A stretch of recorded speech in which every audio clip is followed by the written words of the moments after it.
তোমাদের আজকে একটা ব্লগ শেয়ার করছি। তো আমি আমার ননদকে নিয়ে ডাক্তার দেখাতে গেছিলাম, মানে আমার শাশুড়িও গেছিলো। তো তারপর ওখান থেকে ফেরার পথে হঠাৎ করে আমার ননদ বললো একটা ভালো দীপিকার কিচেন বলে একটা খাবারের দোকান হয়েছে, অনলাইনেও দেখেছি বিভিন্ন ব্লগারদের। তো আমরাও সেখানে চলে গেলাম 3জন মিলে। বললাম চল, বলছে এখানের ফিশ রোল, তারপরে চিকেন সটি বটি, ওগুলো খুব ভালো খেতে, চল ট্রাই করি। আমি একটা ফিশ রোল নিয়ে নিয়েছিলাম, মা একটা নিয়ে নিয়েছিল ফিশ ফ্রাই, দেখতে পাচ্ছ খাচ্ছে। তো খুব গরম ছিল, তো তার জন্য একটু খেতে অসুবিধা হচ্ছিলো। এই দেখো, এটাই হচ্ছে এখানকার স্পেশাল চিকেন সটি বটি। তো দেখতে বেশ ইয়ামি লাগছিলো, খেতে মোটামুটি ঠিকঠাক।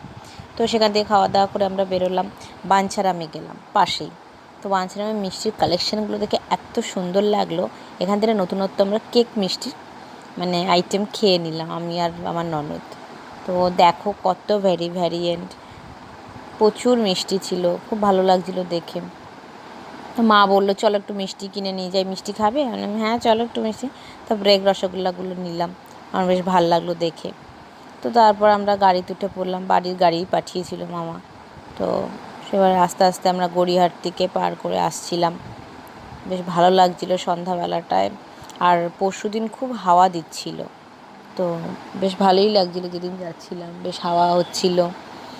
আর বিকালের টাইমটা তো ভালোই লাগে মাঝে মধ্যে এরকম বেরোতে ছোটোখাটো। তো এই দীপিকার কিচেনটা ও একটা ইউটিউব থেকেই দেখেছে মেবি। তো আমি লোকেশান খুলে বেশ চলে গেলাম। লোকেশান খুঁজে আজকাল সব কিছু জায়গায় চলে যাওয়া যায়, তো আমরা ওরকম একটা জায়গা খুঁজে বার করেছিলাম, আর সেখানে পৌঁছেও গেছিলাম। খাবারও টেস্ট করে নিয়েছি, তো ঠিকঠাক লাগলো। খুব একটা খারাপও বলবো না, খুব একটা ভালোও বলবো না। খাবার প্যাক করে বাড়িতেও নিয়ে চলে এসেছি। এখন এই অবধি, টাটা।